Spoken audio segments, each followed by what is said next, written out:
Конвенционалното земеделие променя средата около нас. Почвата се изтощава, водите се замърсяват, а екосистемите губят от своето разнообразие. В храните се откриват остатъци от пестициди и антибиотици. Затова е необходима алтернатива – екологични и щадящи природата практики.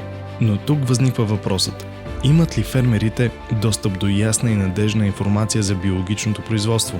Знаят ли откъде да започнат и към кого да се обърнат? За да адресира този проблем, нов проект създава за пръв път в България полезен цифров хъб.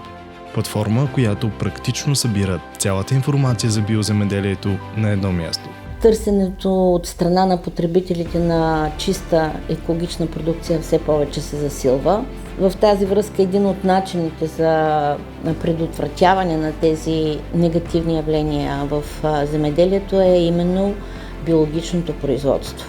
Основната идея, до която стигнахме, всъщност е необходимостта от обединяване на знания, опит и информация на едно място, за да може лесно да бъде достъпна тя за земеделските стопани, които се занимават с такова производство.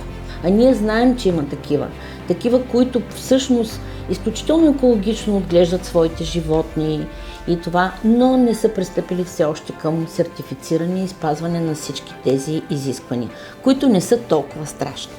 Биологичното производство е начин на живот и кауза. За да се развива устойчиво е нужна среда, в която знанието е достъпно, ясно и споделено. Събиране на едно място на цялата информация, която е необходима на тези фермери.